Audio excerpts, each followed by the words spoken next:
He is the ugliest and the most weakest virgin until he is expelled from his own party and meets a cute girl, but secretly, he is the most powerful of them all. Long ago, amidst a scene of destruction, a carriage attacked by monsters leaves a helpless girl at their mercy until a man steps in to defend her. Later, the story's hero, Lost, is invited by a girl to form a group, shocking everyone at the Adventurers Guild of Marmot. The healer, holding a looking for group sign, watches as Narcena confidently displays her skills. Embarrassed, Lost introduces himself as a healer. Amherst, a guild worker, grabs the clueless girl and warns her she's inviting Lost, known as Useless, into her group. He's an orphan from the labyrinth and has been an adventurer since childhood, but never advanced beyond basic healing. Even a group called Lightning Blades recruited and quickly dropped him, leaving him the laughingstock of Marmot. Amherst warns that Narcena will go broke if she relies on Lost, but Narcena confidently pulls out a bag of money. This prompts the guild worker to push her against the wall, warning her not to show off cash in a place full of shady characters lurking around. Narcena gratefully thanks the woman for the advice. Noticing the girl is a newcomer, Amherst offers to help her join a beginner group, but Narcena explains she already decided long ago to team up with the man over there. With that, she approaches Lost again, leaving the guild worker curious about her determination. Amherst hands them the registration form, and while Lost signs, Narcena watches him admiringly, thinking she's finally found the person she's been searching for. When he gives her the form to sign, she's startled, having been deep in thought. After they pay the service fee, Narcena excitedly declares the group formed and extends her hand to greet her new partner. Though Lost doesn't fully understand her enthusiasm, he shakes her hand. The two then head to the Marmot Labyrinth. Along the way, Lost explains no one has reached the end of it, so the final boss is still a mystery. Many sections of the dungeon remain unexplored, offering opportunities for new adventures. Marmot is the largest city with a labyrinth in the region. Narcena wonders if they should head to the dungeon right away since the guild woman suggested starting at the western field. Lost explains that magical energy leaking from the labyrinth causes monsters to appear in several areas around Marmot, like the eastern mountains, northern forest, and southern swamp. Finally, there's the western field, where the creatures are weaker, but the area is so vast that they're hard to find. In contrast, the labyrinth is packed with monsters, and as long as they stick to the early sections, the enemies are easy to handle. After their journey, the duo reach the labyrinth's entrance, with Narcena taking the lead as a martial artist should, leaving the healer Lost in support. Lost is fine with this, but doubts if the rookie can handle the monsters. However, she quickly proves herself, taking down every creature with ease, even striking victory poses. Lost admits she's not to be underestimated. The healer then explains to her that the monsters drop magic stones, which adventurers sell to the guild for various purposes. Narcena, though skilled in combat, had no idea about this basic knowledge. Curious, she asks how much the stones are worth. Lost informs her that goblin stones aren't valuable and that defeating stronger monsters will yield better rewards. Still, what they've gathered is enough for tonight's lodging, so they must decide whether to continue or return to the city. Narcena, eager to explore deeper into the labyrinth, assures Lost that she'll protect her healer no matter the danger. The duo continue their journey into the dungeon, where Narcena narrowly avoids a trap. Lost manages to save her just in time, using a stone to activate the mechanism that reveals a pit of iron spikes and victims below. Surprised, Narcena asks how he spotted the trap. He explains that the block was darker than usual, raising his suspicions. She thought trap detection was a thief's skill, but Lost notes he's learned a few tricks in his years as an adventurer. As they move forward, they encounter an orc, creatures far too strong for this level of the labyrinth. Narcena considers retreating, but Lost insists they can defeat it if they work together. Without hesitation, Narcena charges at the fearsome beast, delivering a powerful spinning kick to its chest. Though it feels like hitting a brick wall, the orc is slower than her, allowing her to dodge its attacks until it slams its club into the ground, sending shards of rock flying, one striking Narcena's arm. The orc then gains the upper hand, pinning her to the wall and preparing for a final blow. Lost steps in at the last moment, defeating the orc with his own sword. Narcena watches in awe, seeing him as a hero saving her just in time, which isn't far from the truth. Shocked, she asks if he's really just a healer. He uses the same excuse, saying he learned to fight after years as an adventurer. Putting that aside, he notices her arm is injured by shards and offers to heal it. Afterward, they collect the magical stone dropped by the orc, which is far more valuable than those from the goblins. Despite already accumulating wealth, Narcena insists on continuing down the labyrinth for tougher challenges, and Lost doesn't object. By late afternoon, they return to the guild with a large haul of magical stones. Amherst is amazed they gathered so much, especially with an orc stone, just from the western field. She accuses Lost of taking the rookie deeper into the labyrinth, but he explains the orc was at the entrance, and Amherst believes him, having heard rumors of strange events in the Marmot dungeon. Since she's not privy to details due to her lower rank, she lets it go and asks if they want to sell the stones. Lost agrees, and Amherst, excited about the commission, rushes to arrange their payment.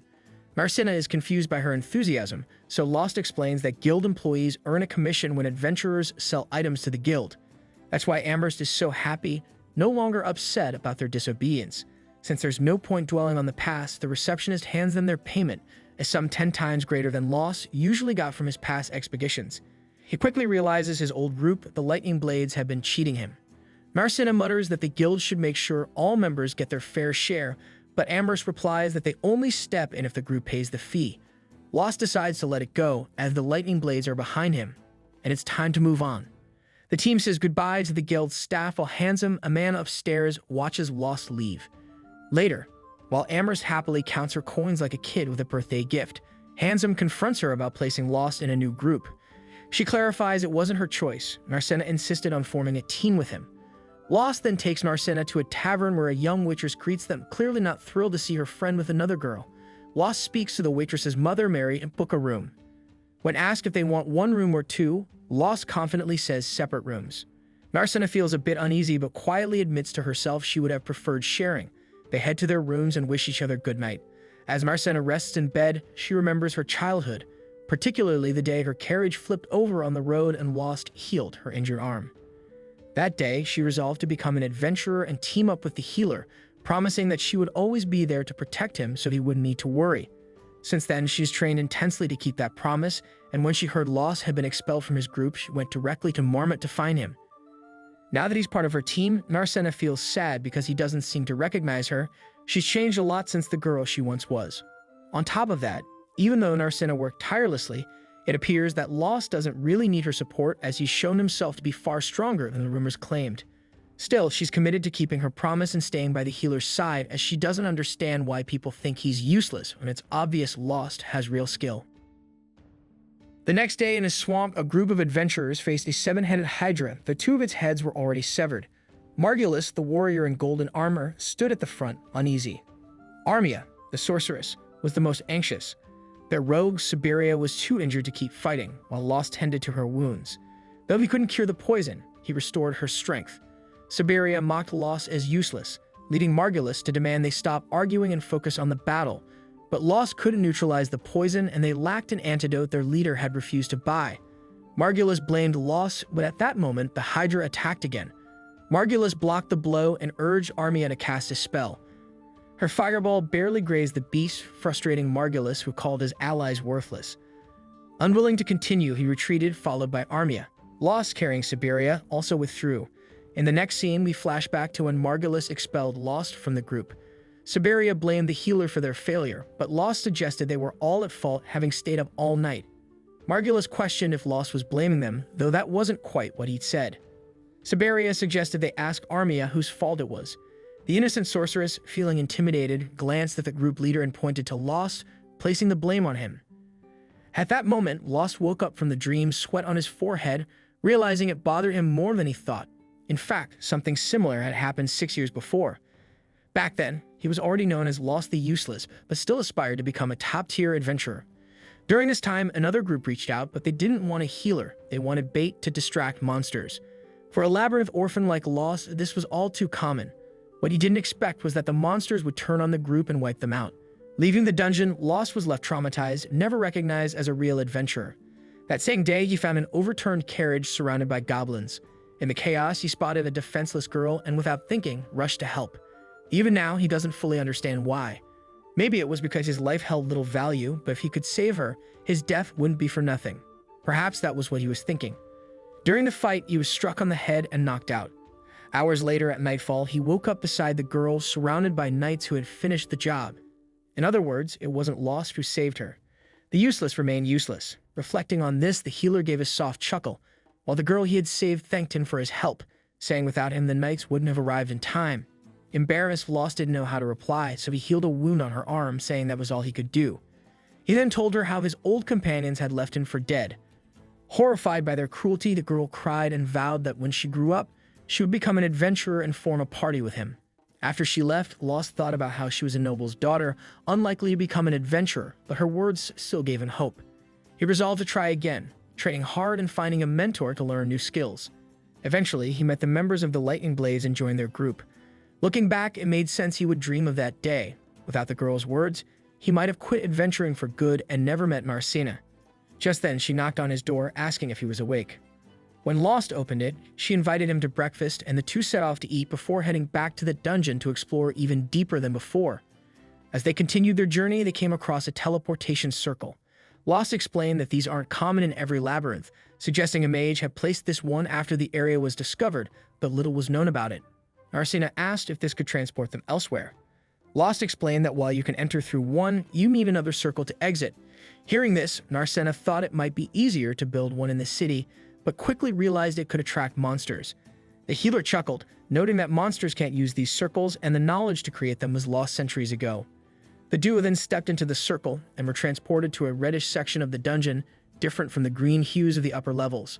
Now in the deeper, more challenging part, Marcena struggled to fight a lich, a spiritual being immune to her physical attacks. Lost suggested retreating, but Marcena was determined to defeat it. They devised a plan with the healer distracting the lich to draw its attention. Meanwhile, Lost reflects that with enough training, people can master their ki, a spiritual energy within them. Skilled martial artists are no exception. When their fists are wrapped in prana, their punches can destroy even spiritual beings. Using this technique, Narcena lands a blow and defeats the lich. However, despite the victory, she was injured during her first attempt to strike the spirit. Lost uses a healing-boosting item and casts a spell on her, empowered by a magical stone in the item. The guild supplies these stones to artisans who craft special items that adventurers eventually acquire. After being healed, Narcena wonders how much they'll profit from the stone they gained by defeating the lich. Back at the guild, Amherst is again amazed at the number of stones the pair collected and asks them to return often. As they leave at night, Lost remarks he didn't expect such profit from the stones, and Narcena agrees. Suddenly, they see a crowd gathering as two men argue. Lost notes that these disputes have become frequent as adventurers from elsewhere flock to the city. Marcena recalls something Amherst mentioned. Lost finds it bothersome for rule-abiding adventurers and townsfolk, but he brushes it off, saying it's time to celebrate their earnings with a fine dinner. And indeed, the dinner is quite extravagant, with the plates already set. Mary, the tavern owner, asks Lost if he has enough money to cover the meal, and he assures her he does, even asking for a beer. Marcena makes the same request, but Mary's daughter reminds her that they don't serve alcohol to children. Marcena threatens to argue, but Lost agrees it's too early for her to be drinking, so they drop the topic. During the meal, Marcena asks about a strange windowless building, one of many around the city. Lost admits he's curious too, and was surprised to learn that even the workers who built them didn't know their purpose, as the job came through layers of agents. Marcena suggests the real commissioner wanting to stay anonymous, but Lost isn't concerned as long as no harm is done. He does wish they had built a city wall instead. Marcena agrees, knowing the city's vulnerability without defenses like a moat, but she enjoys the open view. Lost warns that it's risky in war as enemies could enter easily, but Narcena isn't worried. She trusts the city's adventurers to handle any threats. Later, after returning home and saying their goodbyes, they each head to their rooms, though Narcena briefly calls to Lost before deciding not to say anything.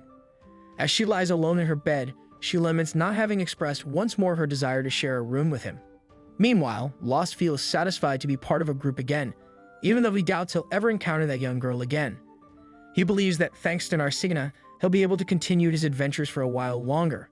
The following day, Margulis introduces the latest healer of the Lightning Blades, a woman named Lyra.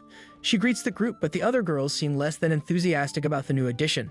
Siberia refuses to even glance at her, while Armia finds it hard to say anything at all.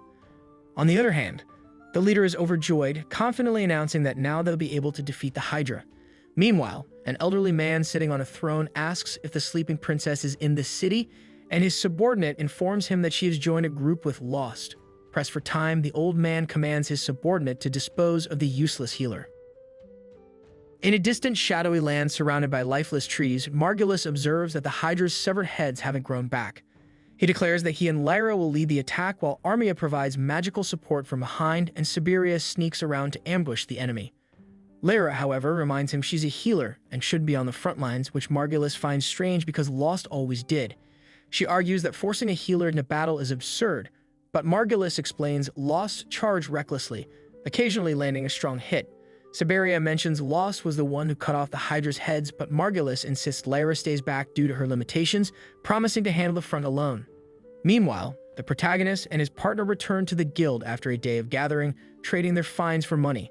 Seeing the quality of their haul, Amherst assumes they ventured into the intermediate levels of the dungeon and advises them to be cautious. She suggests they recruit more members to tackle bigger challenges, but Lost prefers the current arrangement. Amherst praises their progress, saying they'll soon be able to afford a private house, which Narcena doesn't quite understand. The healer explains that groups with enough money can rent a house as a base, and Amherst adds that inns have limits on storage and can be expensive. Since they're a couple, they could use the house as a love nest. Embarrassed by the comment, Narcena becomes furious. Meanwhile, Lost remembers that the Lightning Blade group also rented a place, though his room was just storage. Amherst reflects on how those guys exploited the healer's generosity, admitting it was probably for the best that he got kicked out. As night falls, they return home to find Margulis fuming after failing to defeat the Hydra again. While healing Army, Lyra notices the man is determined to fight the beast head-on despite lacking the strength. Margulis and Siberia acknowledge that Lost wasn't as useless as they thought, even though he never realized they paid him less while on the team. This makes Margulis wonder why Lost left, and Siberia reminds him that he was the one who kicked him out. Margulis is comically surprised, but figures reconciliation will be easy. Just go to the guild and tell the healer to return. After all, they're the famous Lightning Blade group, and no one would refuse them. Hours later, Army awakes to find Lyra sleeping beside her, having stayed until exhaustion took over. The mage gently wakes Lyra, who asks how she's feeling. Armia reassures her that she's better, and the older woman offers to bring her something to eat. Lyra searches the house for the others, only to find they've gone back to the guild to invite Lost to rejoin the Lightning Blade. Everyone is shocked by this proposal, and Lost struggles to process what's happening. Margulis repeats himself, and Amherst explains to Narcena that Lost used to lead the group.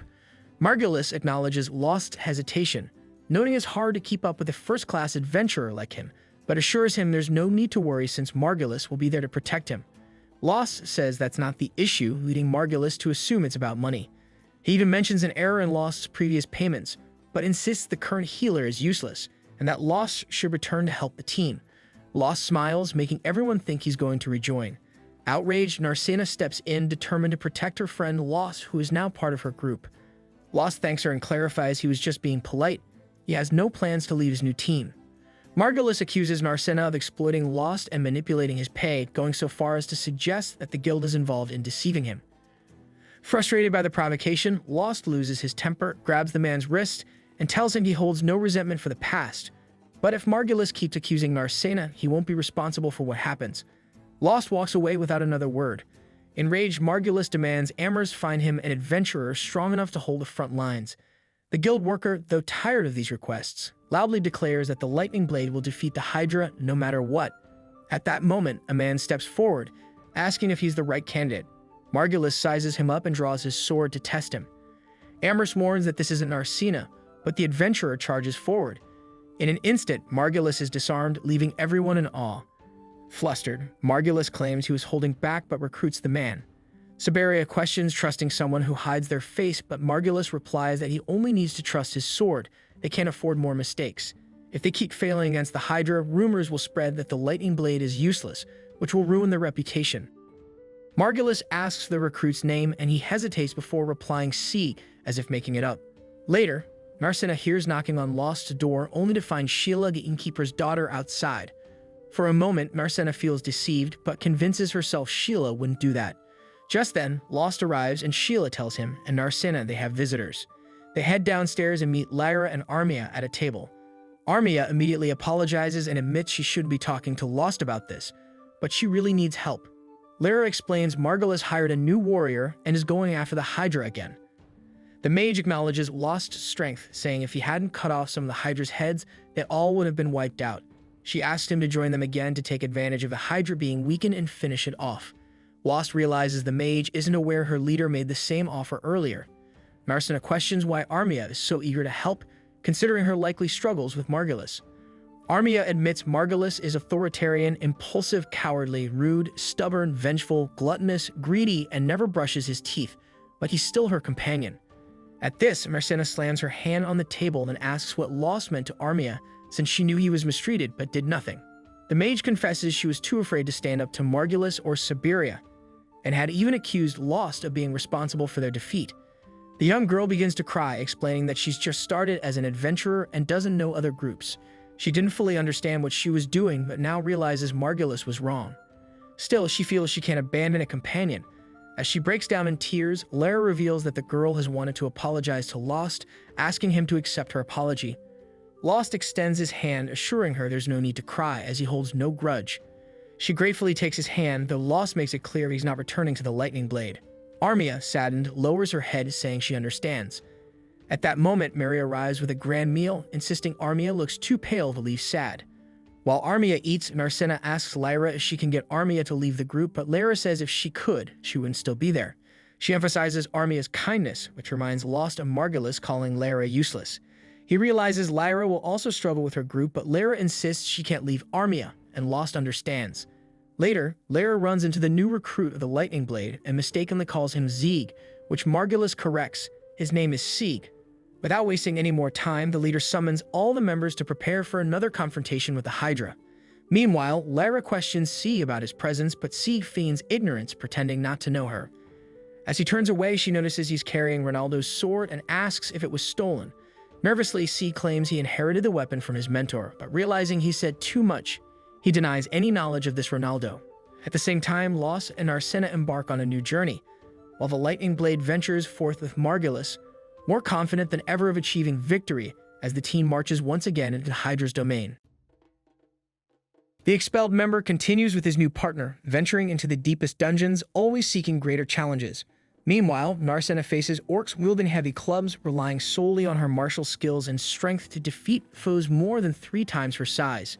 After defeating the orcs, Lost asks if she'd like to rest, but she seems ready to go on, until her stomach rumbles. The healer laughs, noting that even Narcena gets hungry. He invites her to lunch, and when they sit down to eat, Lost is surprised by the large amount of food. Narcena explains that Mary, noticing she hadn't eaten, hacked extra.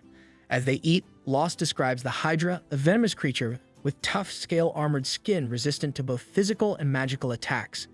Narcena is alarmed and asks if Armia will be okay. Lost reassures her that Hydras, though dangerous, are common enough that strategies and antidotes exist to deal with them. However, they're expensive and some groups rely on healers like Lara to keep them safe. Although Margulis may seem boastful, Lost assures that he's a skilled swordsman. As long as he stays in shape and doesn't underestimate his opponent, he's a formidable warrior. Alongside him, Siberia is incredibly fast and agile. We must also consider that the Hydra's many heads give it a wide range of vision, but Siberia might still manage to sneak up from behind. After hearing this, Narcena jealously remarks that the healer is full of praise for Blade of Lightning, and Lost awkwardly clarifies that he's just stating the facts. Narcena drops the topic and mentions how tiring it is to visit the same labyrinth daily. Lost suggests trying the nearby swamps, which she agrees would be a nice change. Meanwhile, Blade of Lightning faces the Hydra. Margulis lands a blow that severely damages one of its necks, and C cuts off another head. However, C hesitates on his second strike, leading Margulis to question him. C jokes that maybe the leader wants all the credit for slaying the Hydra, to which Margulis arrogantly laughs and acknowledges his skill. As he charges at the Hydra and narrowly avoids an attack, Siberia wonders why he's going head-on. The rogue simply says it's the thrill of the night, leaving the healer puzzled by his reasoning. After regenerating her partner, Siberia is ready to fight again and quickly dismisses the issue. The healer glances around, puzzled by Sieg's inaction, as he stands by without engaging directly. Still, she notices that his earlier attacks have weakened the Hydra, which now moves more sluggishly. With this advantage, Siberia draws the creature's attention, allowing Margulis to continue his strikes. Armia supports with her spells, forming a strong unit. At this pace, the Hydra should be defeated, until it hurls a rock at Armia, knocking her down and making her vulnerable. One of the Hydra's heads closes in, causing immense fear in the mage, releasing a strange substance. Siberia is confused, but Seed explains that monsters can consume fear and convert it into energy, though it's typically invisible. Lara touches the air and realizes the energy is mana, which shouldn't be here as it's only found deep in labyrinths. As the Hydra absorbs the mana, it begins to mutate. According to the healer, lightning monsters can absorb vast amounts of mana, enhancing their abilities. Faced with this crisis, Seed orders Lara to tend to Armia, and calls Margulis to retreat. Margulis protests, eager to claim the Hydra Slayer title, but his sword shatters on the creature, leaving him defenseless. Without delay, the Hydra attacks the man, but Lost arrives just in time to save his former teammate. Seeing a healer has joined, C asks him to tend to Armia. The healer approaches the mage and asks Lyra about Armia's condition. Lara explains that Armia, being a sorceress, has a high resistance to magic, making healing spells less effective. Still, Lost takes charge, casting multiple healing spells simultaneously, a tactic he's used often. Larry is surprised, saying you can't cure a cold by piling on medicine, but Armia regains consciousness, though she's still unfit for battle. C warns that the Hydra seems to be calling Lost, and the healer explains that it must recognize him from past encounters. Narcina asks to assist in the fight, and Lost agrees, but cautions her to retreat if things get dangerous. Sieg instructs the rest of Blade of Lightning to stay back, which they accept, especially with Margulis incapacitated due to his broken sword. Lost and Narcina then attack, revealing a strength Margulis never knew Lost had. The warrior wonders why Sieg's sword didn't break, and Lara explains that it's a legendary magical weapon of immense power. Margulis had thought such gear was only a myth, but he still questions how Sieg can wield such an armament. In the midst of the battle, Narcina kept up the attack on the Hydra, but was struck down and taken hostage. This forced Lost into a duel with the Hydra, which surprised Narcina with its intelligence. Lara explained that mutated creatures could evolve in both mind and malice. Lost told everyone to stay back and confronted the enormous beast. Meanwhile, a distant man sensed the wind shift on a candle flame, wrote something down and closed his eyes, causing the healer to collapse. Lost tried to help but passed out as well. Moments later, he woke with a surge of energy, a horn blowing from his forehead. The Hydra attacked, but Lost swiftly decapitated all its heads, ending the fight. He fainted again, and upon waking, asked about Narcina, who was fine thanks to an antidote Lyra had bought. The healer demanded reimbursement for the expensive antidote and questioned Lost's transformation, but he had no answers. Cynically, Margulis praised Lost's strength, claiming he could even defeat the master of the Mad Labyrinth, and promised to share the Hydra's magic stones, though only among 3 people, leaving the healer confused. The leader explained that he was referring to himself, Lost, in Siberia because the 2 rookies had done nothing and would lose their wages.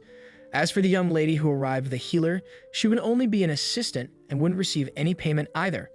Lost inquired about Armia, and Siberia responded that she was gone and they weren't sure if she would ever wake up or be useful as a mage again.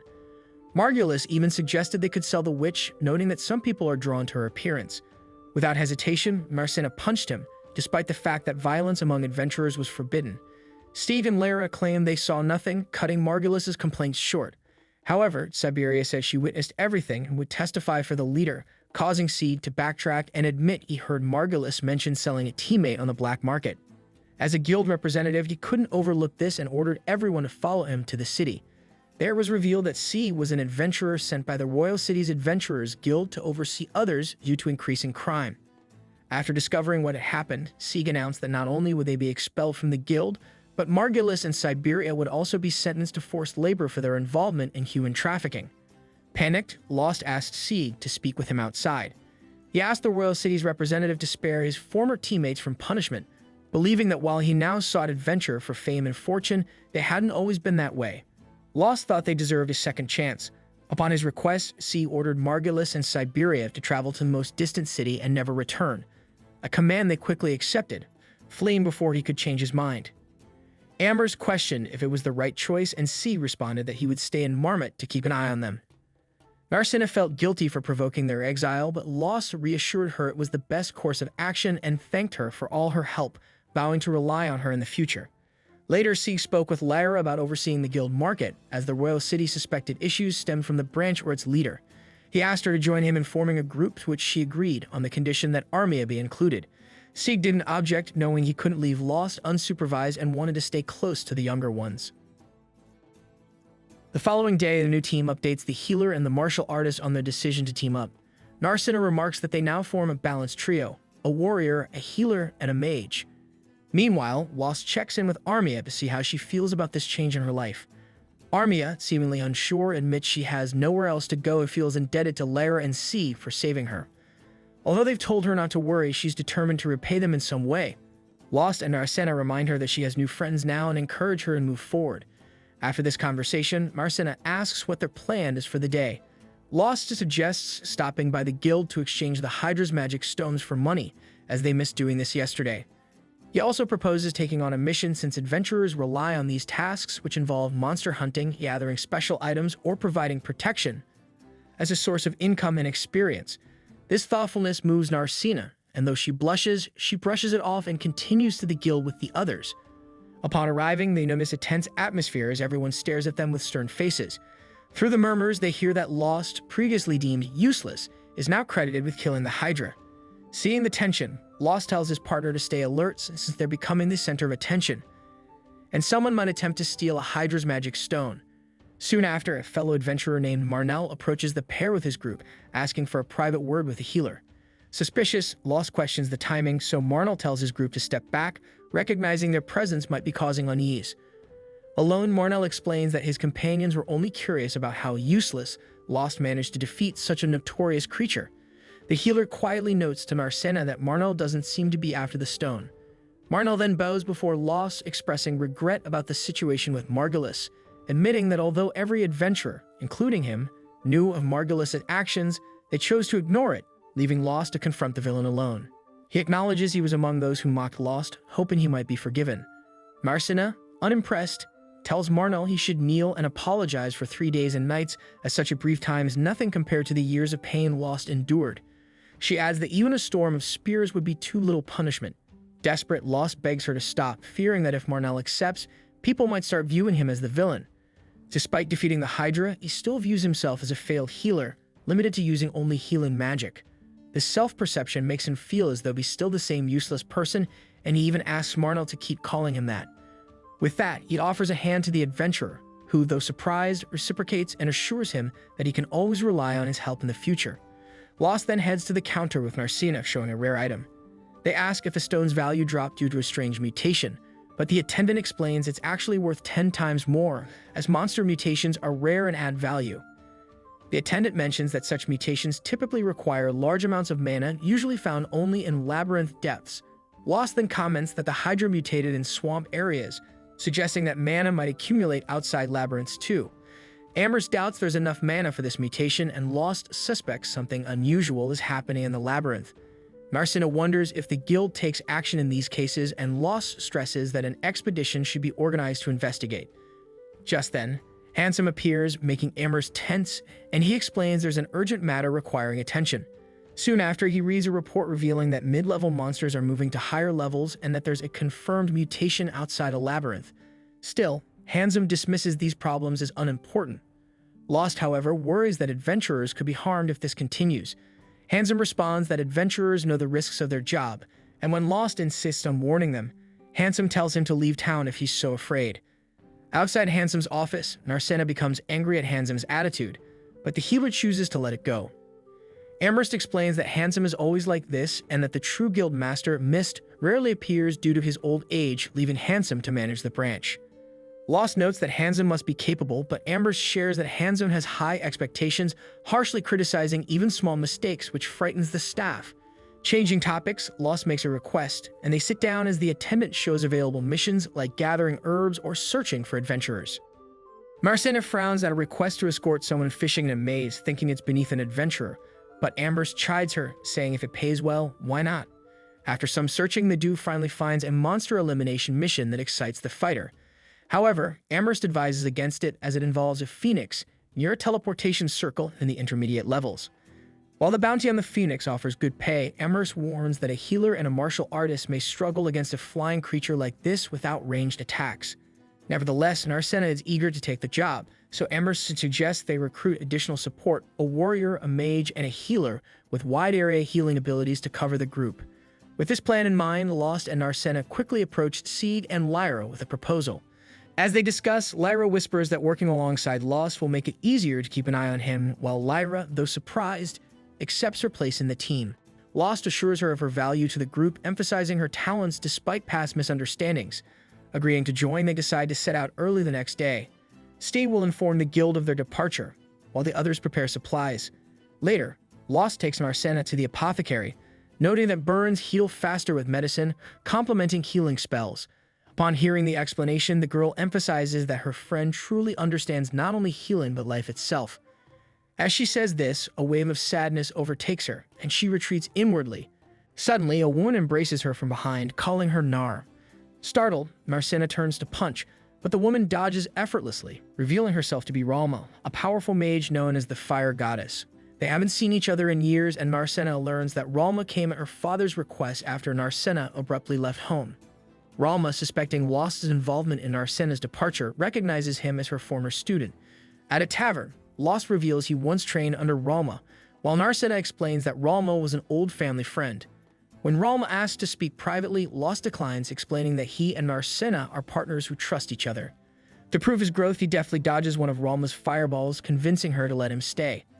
Narsena then clarifies that she didn't run away but left a note saying she was off to see the young man, an unintended but alarming message for her parents. The mage questions why Narsena left home, and though she hesitates, Narsena suggests it's because of Lost. She tries not to admit that she's long had protectors for her family's healer, and when she learned Lost was expelled from the Blade of Lightning, she seized the chance to leave. Lost thinks she should get her father's approval, but she fears she might never see him again if she does. Ralma reassures her and later asks Lost to order her a drink, even though she can't handle strong alcohol. Alone with Narsena, Ralma teases her for fearing Lost's absence, but Narsena defends him, saying he's no ordinary man. He's a skilled fighter who always puts others first. Ralma notes that Lost became this way because of Narsena, even once challenging the mage to protect her friend. Feeling comforted, Narsena leaves the tavern with Lost. The fire goddess then heads to the guild to check on the branch master, Mist. The next day, the group gathers for their expedition. Sheila gives them a food basket and asks if the phoenix is strong. Narsena, a bit jealous, grabs the basket, saying she'll protect the group, which makes everyone laugh before they embark on their mission. The group arrives at a dungeon and teleports inside. As they look around, Narsena remarks that she expected to see the phoenix immediately. Lost laughs, noting the space is too cramped for such a large creature. The team moves forward and Seed explains that winged beasts prefer open spaces with high ceilings. Soon, they reach wider corridors with higher ceilings. Armia observes that the layout fits the description of a phoenix's lair, and Lara believes the phoenix must be close, mentioning an unexplored passage that likely holds treasure. However, C warns that a powerful creature blocks access, and a bounty has been placed on its head. Lost then notices burn marks on a pillar, and C suspects the phoenix's nest is nearby. To attract it, the healer throws a stone down the dark corridor, knowing that these territorial birds react aggressively to intruders. Just then, a portal opens overhead, releasing a fireball that soon reveals itself as the phoenix. Meanwhile, back at the Marmot Guild, Amherst enjoys a moment of peace until Ralma arrives. The enthusiastic staff welcomes her, and Ralma notes the warm atmosphere toward adventurers. The receptionist proudly replies that supporting adventurers is the guild's purpose. Amherst knows she never treats just any adventurer so kindly. This charm is reserved for those with influence. While Ralma's clothes may seem simple, they're from an upscale factory, and her accessories, though subtle, are expensive magical items. In short, Amherst sees her as an important figure and doesn't want to let her slip away. Amherst asks how she can help, and Ralma responds that she wants to see the branch president. However, she has no appointment, and worse, hints that she intends to kill him. This shocks Amherst, who warns her that she won't be allowed to meet the guild head. In response, Ralma summons a fireball, sending Amherst fleeing and alarming the other adventurers. Just then, Handsome arrives, offering to discuss the matter with her himself. Amherst is surprised Handsome knows Ralma, and he reveals she is the goddess of fire, capable of incinerating the entire guild. Back in the dungeon, the phoenix remains perched high out of reach, leading one adventurer to suggest using a bow. But before they act, the bird attacks, releasing a blast of flames that nearly engulfs Narsena, forcing the healer to rescue her friend just in time. Afterward, he stresses that although the phoenix sometimes attacks with beak and claws, its main weapon is a fireball. Handsome, the guild head, assumes the woman wants to discuss something from yesterday, as an adventurer had reported unusual events in the labyrinth and asked the guild to investigate. Ralma asks Handsome how he responded, and he says he dismissed the adventurer if he was too frightened. Ralma, noting Marmot's recent surge in bandits, directly questions Handsome's role in bringing these groups to the city. Handsome, puzzled, denies any involvement, while the mage points out that the city is now surrounded by strange pillars, which even Handsome, the guild leader, claims to not understand. Ralma, trusting her intuition, expresses her doubts, leading Handsome to laugh the accusation, calling for story elaborate. Growing impatient, Ralma reminds him that in a city with a labyrinth, the guild wields considerable power, enough that the guild master is nearly a king. Still, Handsome insists he knows nothing, claiming he's merely an assistant to the actual president. Frustrated, Ralma slams the table, accusing him of expelling true guild members for questioning the influx of criminal adventurers. The Marmot branch appears to have set itself up for a situation requiring a steady supply of expendable adventurers. Amid this chaos, Lost does his best to shield the group from the phoenix, which rains down fireballs from the sky without landing. Lara warns that if this continues, the phoenix will turn the area into an inferno, with the flames not only a hazard but also depleting the oxygen. Lost thinks the phoenix avoids descending because it would risk injury against 5 opponents. C, however, clarifies that it's likely following survival instincts, using its advantage of flight to stay out of danger. Knowing they must face it, Sieg summons Armia to attack the phoenix's wings with long-range water magic. The plan is to weaken the flames that cloak the bird like feathers. While this won't ground the phoenix, it should bring it low enough for melee attacks. Sieg reassures Armia, promising to draw the phoenix's attention and keep her safe, with Marcena and Lost affirming that the whole team stands ready to protect her. Sieg, Lost, and Marcena Dash quickly try to distract the bird, allowing Armia the chance to cast her water magic. Watching the scene unfold, Lara realizes that given all the mage has been through, it might not be easy for her to trust her teammates, but doing so is key to becoming a skilled adventurer.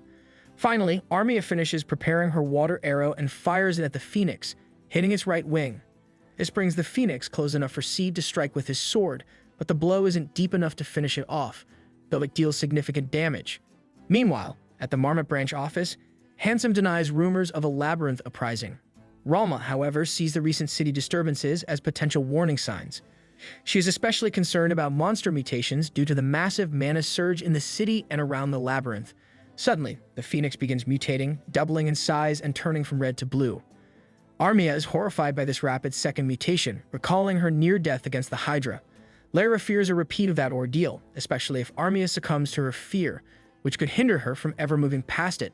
Seeing Armia frozen in terror, Lara grabs her arm just as the phoenix launches a fireball, and no time for the two to escape, making their fate appear grim. Stieg intervenes just in time, slicing the flames in half and preventing disaster. When the phoenix attacks again, Sieg fights hard to tear through the fire and urges Armia to stand, saying they need her magic to win. Armia struggles with fear but asks for a little more time to recover.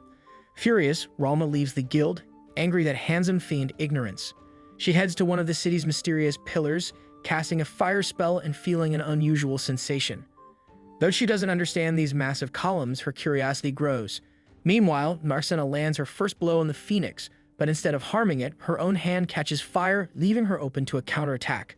The phoenix strikes and Lost blocks, though the creature's heat nearly melts his sword. Nearby, Lara heals Armia, who struggles to summon another attack spell. Finally, Armia conjures a huge ice arrow, piercing the phoenix's right wing and forcing it down, though not within reach of Sieg's sword. As the phoenix flies past, Marcena leaps between the dungeon's pillars, gaining height and delivering a fierce kick to its skull from above. After the phoenix is forced to the ground, Wiz takes the chance to plunge his dagger into the creature's head. Victorious, the group credits Armia for her powerful spells. She tearfully thanks them for their support and lifts the phoenix's magic stone in celebration. Sieg and Lyra, however, are disappointed that Lost didn't transform again, as they were hoping to study this ability. Back in Marmot, they find Ralma at Mary's tavern. After bribing Amherst, the fire goddess, they learn she went phoenix hunting, which irritates Lost. Ralma reminds him that he won both the cash prize and payment for the stone, hinting he could at least cover her meal. Lost suspects she's more interested in the drinks, especially since she's already tipsy, despite her low tolerance for alcohol. The group gathers to eat, with Marcena enjoying the meal. Ralma, tipsy, complains about the tough meat, prompting Sheila to slam her drink down in annoyance. During the meal, Ralma mentions Marcena had likely never seen such food at the mansion. When Armia asks about the mansion, Ralma reveals Marcena is actually the daughter of Earl Analystria, shocking everyone. Lost recalls saving a young girl years ago who must have been her. Meanwhile, Handsome informs Mist of another mutation and mentions that the fire goddess is in town. Mist notes that it's almost time to put his apprentice, Ralma, to work.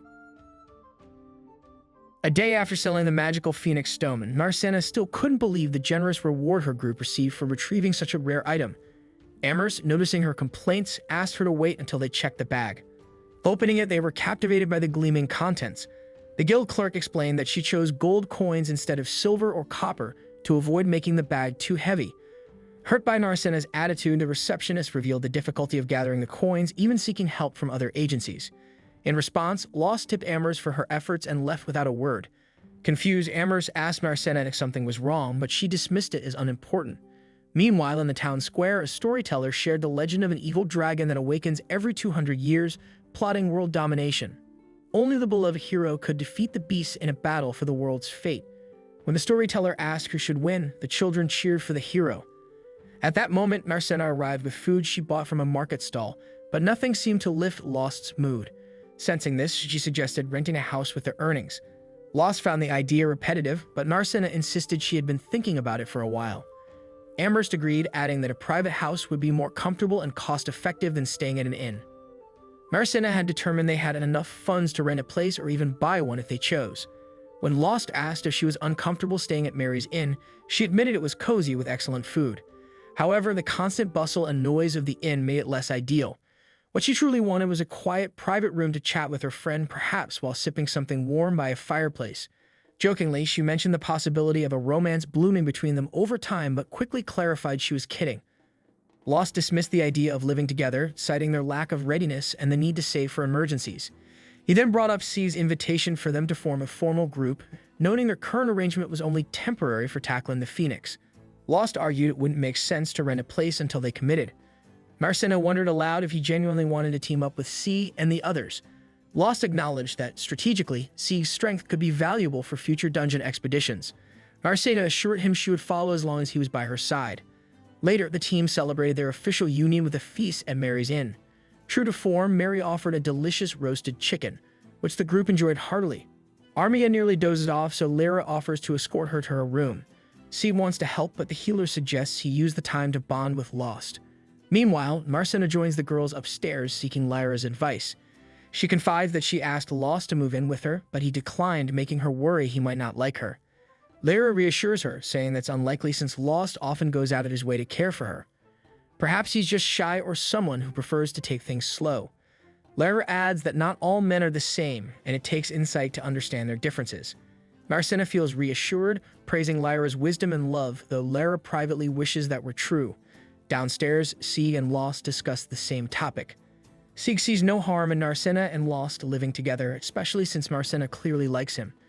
It would only be a problem if Lost didn't feel the same. Lost quickly admits he can't help but like her. She gave him the courage to continue adventuring and encouraged him to join her party when he was ready to give up. Sieg rephrases his question, asking Lost if he's in love with Marcena.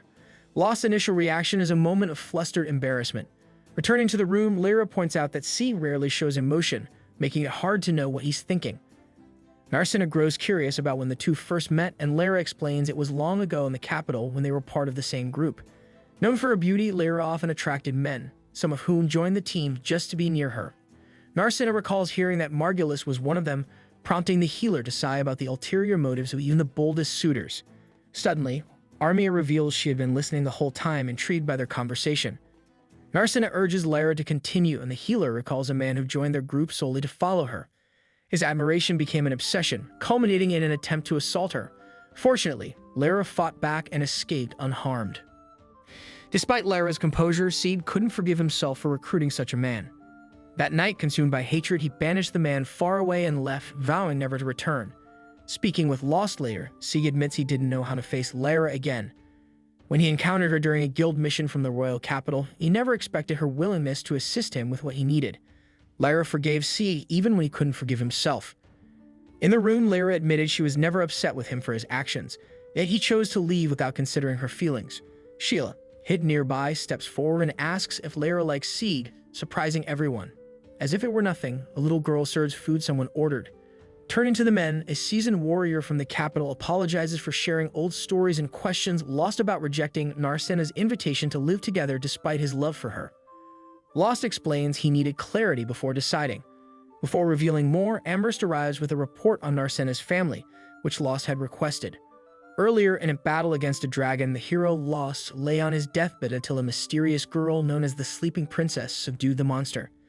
Amherst now reveals that Marcena is the sole daughter of the Count and Countess of Erwin Alestria. Though she would typically inherit the title, she chose the adventurer's path. While Sieg sees no issue, the guild receptionist notes most noble parents wouldn't approve, and her father had opposed her decision. At that moment, Marcena shocks her friends by revealing she wasn't born with blue hair. She originally had blonde hair like her parents. One day, it inexplicably changed overnight. This is why Lost didn't recognize her at first, though he's amazed by the sudden transformation.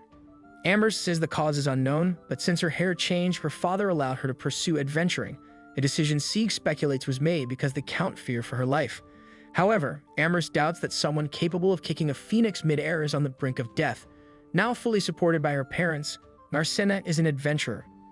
After paying Amherst, Lost shares his doubts about suspecting Narcena, but finds her explanations and the fire goddess's account convincing. When asked what he'd do if her father opposed her adventuring, Lost admits he'd send her home but would help her gain her parents' approval if she remained determined. Meanwhile, Lyra and the others discuss the story of a noble's daughter who trains, fights monsters with her beloved, and eventually asks to live with him. Because of all this, people see Narcena as a woman with remarkable character. Inspired, Lyra wishes to learn from her example and apply it in her own life. Suddenly, Narcena pushes Lyra back to the table and the healer asks for a private conversation. Blushing, Lyra agrees. Later, when the bar closes, Lyra nervously asks if Sieg could be more than just her team partner. She wants to be his life partner. Flustered, Sieg says he'll think about it, frustrating Lyra, who demands a clearer answer. Despite her impatience, she considers the conversation progress and Sieg agrees they've taken a step forward. Meanwhile, Lost asks Narcena if they can talk tomorrow, and she agrees. Back at the theater, the storyteller narrates the sleeping princess's sacrifice to put the dragon to rest, ensuring peace until a hero returns to defeat it. The princess's doll with its blue hair mirrors Narcena's, tying her to the tail. In a dungeon, a group of adventurers finds themselves in trouble when they encounter a half-orc, a creature that shouldn't be on that level. To avoid a dangerous fight, they stay quiet and wait for it to leave. As they head for the exit, another half-orc corners them. When one member asks what to do, the leader reveals they hired the new boy for situations like this. Without hesitation, he grabs Key and throws him at the monsters, using him as bait to escape. Meanwhile, back at Mary's, Narcena absent-mindedly pokes a sausage on her fork. Armia tries to snap her out of it and finally succeeds, though Narcena is too distracted to understand what's going on. Lyra suspects she's anxious because Lost said he needed to talk to her. Despite Lyra urging Lost to resolve it, the man hesitates, clearly stressed. As Narcena obliviously holds a flower, Sieg and Lyra press Lost to act before she eats something strange. Lost finally stands to keep his promise, but before he can speak, Keith bursts in, injured.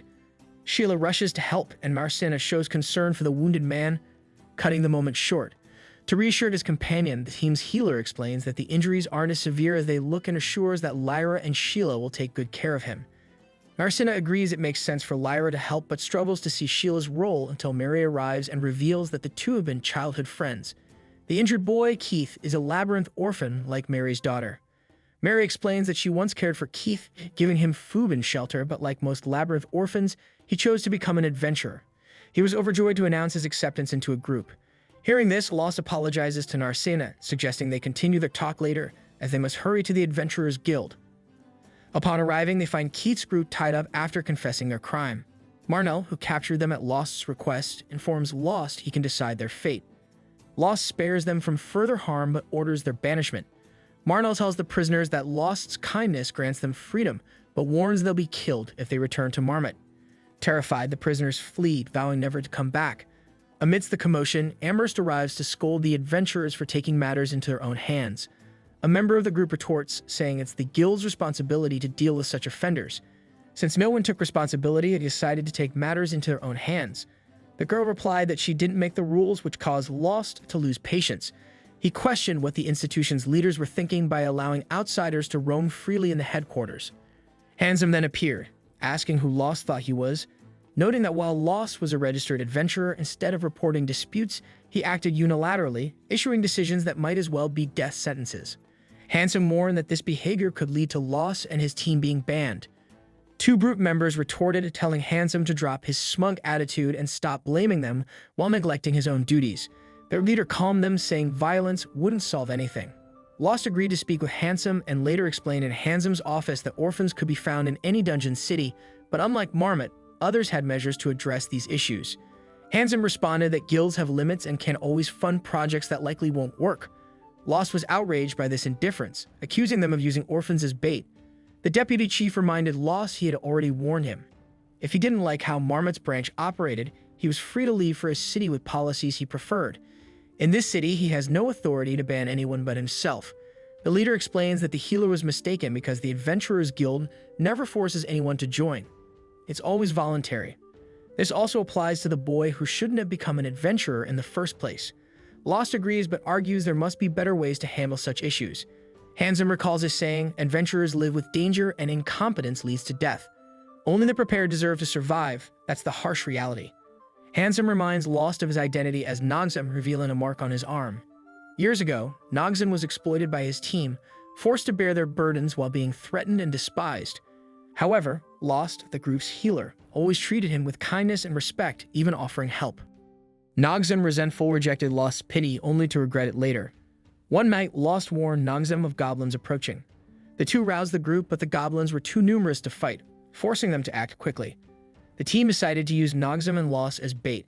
After being thrown off the cliff, Nogzem glanced upward, hoping his teammates might reconsider and offer help. However, the healer understood this was unlikely, suspecting the two newcomers had been recruited for this exact scenario. Not only did they carry supplies, but they were also expendable. Despite this, the healer believed they could survive and settle the score later if they worked together. His companion unsheathed his sword and joined the plan. After a quick skirmish with the goblins, the pair managed to hide, remaining unnoticed despite being surrounded. Nogzem joked they had been effective bait, but Lost lamented that even this wasn't true, as the goblins might still target the larger group. Goblins often hunt larger parties, so if the two stayed hidden, the monsters might go after the others instead. As expected, the goblins eventually left, and Nogzem quipped that the others had become bait for their escape. Lost admitted he wished he could have helped the team, injuring Nogzem, who argued they deserved their fate for pushing them off the cliff. Lost reminded him they had little time to escape, but Nogzem suddenly felt sharp pain in his arm, revealing a large wound. Lost cast a healing spell, but Nogzem resisted, fearing the goblins might return. He remembered a man's words about adventurers coexisting with danger and how the incompetent don't deserve to live. However, Lost disagreed, believing that while the world is harsh to the weak, there's still hope for redemption. He knew this firsthand, having once been saved himself. After recounting this, Handsome recalled how the two worked together to break through the goblin lines, with Lost ultimately saving him. Though the killer claimed that wasn't his point, the man admitted Lost was right. The world punishes the unprepared, and in this case, it was the others who died due to ignorance of their enemies. Back in town, they parted ways. Since then, Nogzem had been taken in by Mist, rising in life as a guild employee. Lost was glad for him. Yet Handsome shared these memories not just for nostalgia, but to repay a debt to the healer, urging Lost to leave the city and take Narcina with him. Confused, Lost asked why, and his colleague explained it was the best salvation he could offer. Meanwhile, after a tense exchange with the guild leader, Lost and Marnell were summoned by Amherst, who revealed that several employees opposed Handsome's leadership, including Mist, the new guild master, who often clashed with the senior teen. The girl requests the duo return to Narcina, where Lost explains that the city has been overrun by monsters, threatening ordinary citizens. The fighter assumes the guild has already offered a bounty for the creatures, but Amherst clarifies this requires Handsome's direct order. As a result, payment will include a bonus, but the employee will personally cover the cost, unable to overlook the danger. Meanwhile, Seed trains boys in swordsmanship, including Keith. Lost arrives with Narcina and feels proud of Keith's progress. Lara credits her healing spells but emphasizes Keith's strong recovery ability, suggesting he's suited to adventuring. Keith himself asked Seed for training, and after sword practice, Narcina begins teaching hand-to-hand combat. Lara takes the chance to ask Lost if he's spoken with her, but he brushes it off. Later, Mist receives a letter from the royal capital, where the Prime Minister insists they keep an eye on the girl from Earl Analestria. Handsome questions the sleeping princess's importance, prompting Mist to recount the tale of her sacrifice to defeat the evil dragon and bring peace. This isn't just a legend, as blue hair signifies divine favor, making Narcina the only one capable of subduing the dragon. The following day, Seed notices the monsters approaching, just as Amherst predicted. Assuming they're heading for the city, Lyra suggests an ambush to catch them off guard, while Armia proposes attacking from a distance with magic. However, Lost insists on a direct confrontation, unwilling to risk any monsters escaping and endangering civilians. Stieg suggests flanking the monsters by circling a nearby hill, and the group agrees. As they move forward, Narcina and Lost pass the same overturned carriage from the day they met. Setting it aside, they close in on the creatures and launch their assault. Leading the charge, Narcina strikes the first foe, recalling how she once felt helpless, while Lost lands a blow on another, reflecting on his past struggles. Now more capable, they fight confidently as a team. At one point, Lost warns Narcina of the threat behind her, allowing her to react in time. Together, they defeat the monsters, proving their growth and teamwork. After the battle, the group pauses to rest, but the ground begins to tremble. The healer warns of worsening conditions as the city of Marmot is rocked by an apparent earthquake, throwing the population into chaos. While Mist wonders if the event is about to start, After the quake settles, Mary and Sheila tidy up their tavern, sweeping away shattered dishes from the tremor. Lost rushes in to check for serious damage, but the owner assures him it's just a few broken plates. Suddenly, one of Marnell's men arrives, asking the healer to come to the town square urgently. At the square, Marnell shows Lost the growing threat, goblins and hobgoblins surrounding Marmot. Marnell plans to fight but worries about the odds without reinforcements, admitting the guild wasn't informed, so rewards for volunteers are unlikely. Despite this, the healer agrees to help, driven by duty, and Marcina adds that repaying the locals' kindness is a matter of honor. Reinforced, Marmot's defenders charge at the goblins. Narcina, Armia, and Seed lead, cutting through the first wave, while Lost wounds a hobgoblin, severing its arm.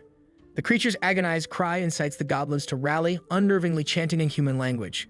Though shocked, Lost urges the team to hold their ground and stop the monsters at any cost.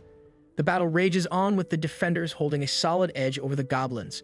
Even as the hobgoblin mirror meets its end, it declares that humanity is doomed, claiming everyone will perish with no survivors. With those words, the creature closes its eyes and dissolves, ending its life voluntarily. After the leader's death, Lost picks up a magic stone it dropped, and Seed notices it has mutated. Despite this discovery, the healer stresses how bizarre it is that the goblins spoke in human language. Matters worsen when a guard rushes in to report that the danger isn't over. At the dungeon entrance, the group realizes the monsters still have overwhelming numbers, forcing them to retreat to the city. They plan to recruit more adventurers, stopping at the guild where chaos unfolds. Adventurers crowd the headquarters, drawn by a massive reward for defeating the labyrinth monsters, which surpasses even the Phoenix bounty. However, Amherst criticizes the guild's unusual policy of upfront payments, leading some to take the money and vanish. Though frustrated, she is ordered to enforce the rule. Marnell admits the situation is dire, but holds out hope that honest adventurers can still join the city's defense. Steve wonders if Handsome is causing this on purpose, but no one has answers. Lost points out that upfront payments demand a large financial reserve.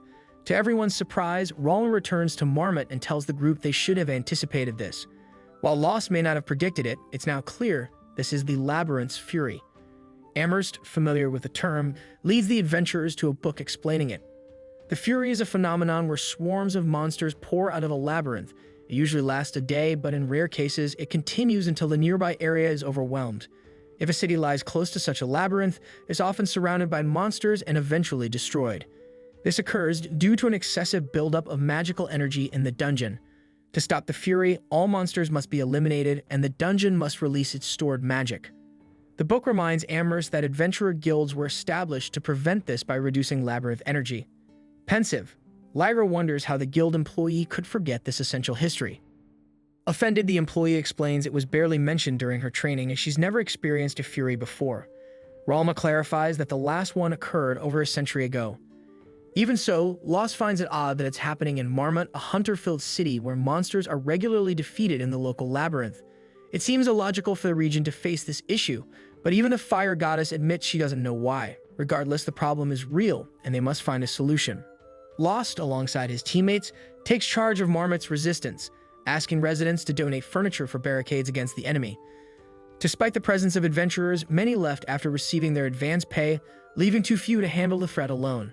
Aware of this, younger warriors don their armor, ready to defend their homeland. Marnell keeps their spirits high but avoids placing them on the front lines, explaining the need for messengers and scouts to gather intelligence. He emphasizes that battles require more than fighting. Other contributions are just as crucial. The younger soldiers accept their roles and prepare for the grueling conflict.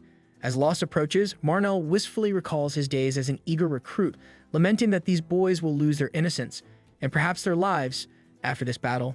As another goblin horde invades Marmot, the adventurers, driven by the promise of wealth, fight with fierce determination. After the first horde's arrival, some residents block the entrance with furniture carts to prevent another invasion. However, stronger monsters begin to appear, threatening to overpower their strategy. Lost, aware of the danger, nervously watches the invaders, while Ralma, unbothered, remarks that she hadn't expected the monsters to attack Marmot so soon. She also points out that Lost is too transparent with his emotions and advises him to stop blaming himself, reminding him that everyone is facing the labyrinth's fury for the first time. Still, she hopes he channels his guilt into fighting with all his might. The challenge grows as liches, likely mutated to withstand sunlight, join the battle alongside goblins, shouting threats in human language. The fire goddess steps in with her full power, and Lost's route fights off the wave. Just as they think it's over, another group enters the fray. Exhausted, Marnell grumbles about the endless attacks, while Arsena asks Ralma for magical support. Ralma, however, chooses to rest, leaving Seed and Waz in the fight and Lara tending to the injured. In the midst of the chaos, the two warriors compensate for their lack of numbers with remarkable skill. However, in a brief lapse, Seed trips over a club, leaving himself open to an attack. Before the blow lands, a commanding voice echoes across the battlefield, chastising C for needing more training. Without even revealing himself, the man effortlessly cuts through the monsters. Eventually, he steps forward, revealing himself as Ronaldo, a legendary knight. Arsena recognizes him as her former swordsmanship mentor, and Ronaldo fondly recalls her talent, noting she was better with her hands than weapons, which shaped her path. He also comments that Arsena surpassed Lost in this skill, leaving Seed puzzled until the healer admits to also training under Ronaldo. Playfully teasing Ralma as a fire demon, Ronaldo quickly refocuses, demonstrating his prowess in battle. Ralma explains that he is an extraordinary swordsman and shares their history as adventuring partners.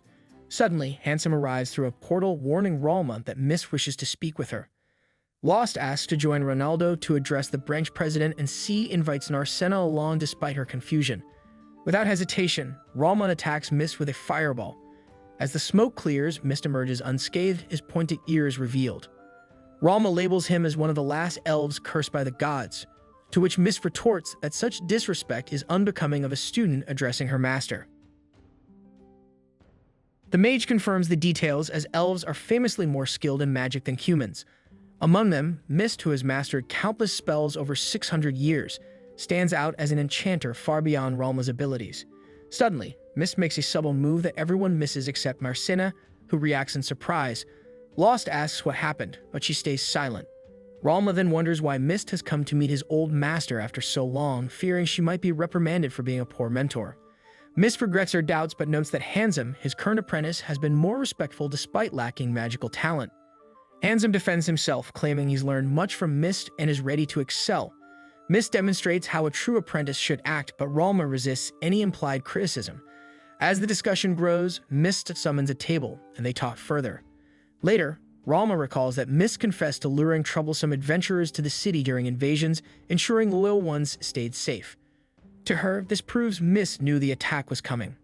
Mist questions if no one noticed the signs, prompting Lost to recall encountering powerful monsters on higher dungeon floors and frequent mana-induced mutations in various regions.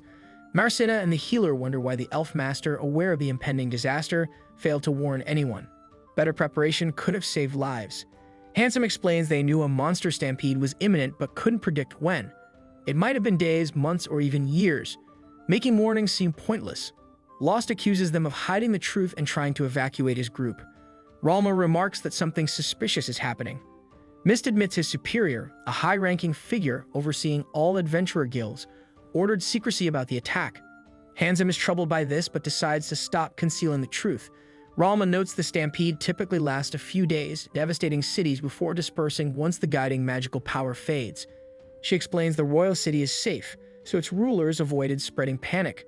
Mist's precautions are justified, though Lost and Arsena initially believed the leaders were acting against the people. Ralma then asks if they noticed the large white pillars surrounding Marmot. If her assumptions are correct, these pillars will be Marmot's final defense prepared by the kind-hearted Mist. With that, Mist suggests a pact with his former apprentice. The monster stampede has started, and even the strongest adventurers can't protect the region without rest. In this world, the body with the most magical power belongs to Ralma, making her crucial for this battle. Meanwhile, the old elf and his new apprentice, Handsome, venture to the dungeon's deepest floor to confront the labyrinth master.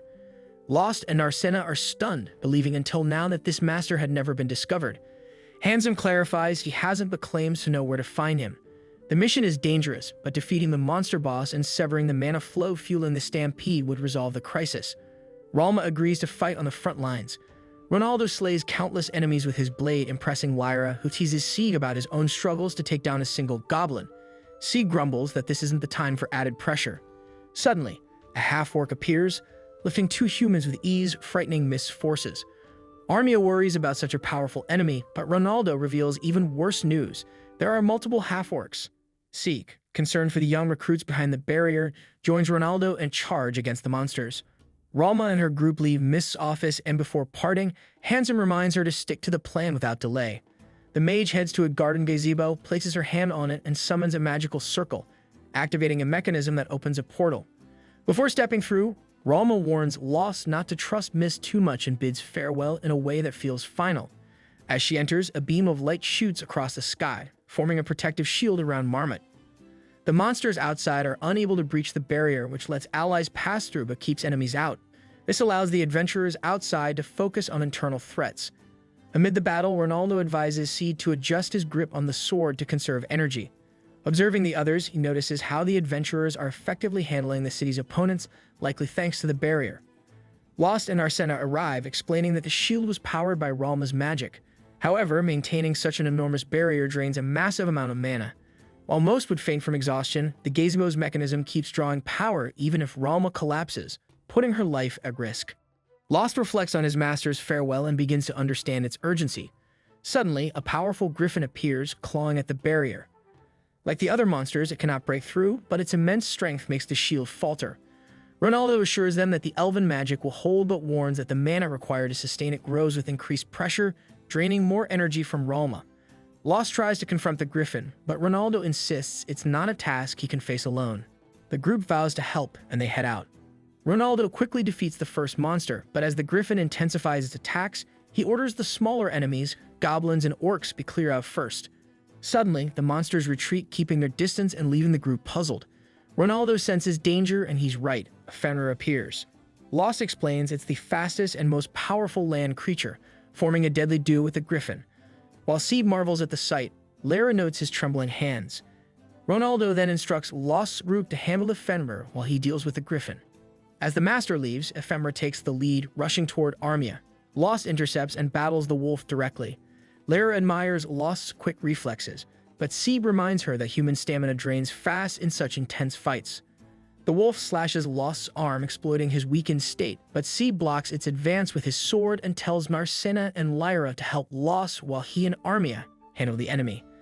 Lara begins healing Lost's severe injury, requiring time. Meanwhile, Ronaldo brings a griffin down and Armia casts a fireball at Fenrir, which dodges and summons an ally with a howl. A lich appears and attacks Armia with magic, prompting Narcena to leave Lost and assist. Distracted, she is struck by Fenrir. Narcena quickly defeats the lich but finds Lyra knocked out and Lost thrown aside. Enraged, she charges Fenrir despite her companion's warnings, entering a fierce duel.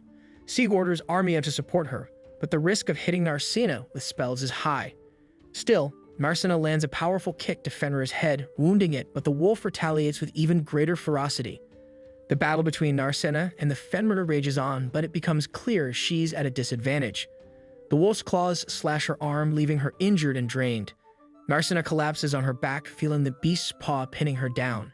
Still smiling, she declares that the enemy hasn't truly won. At that moment, Lost suddenly reappears, driving his dagger into the Fenrir.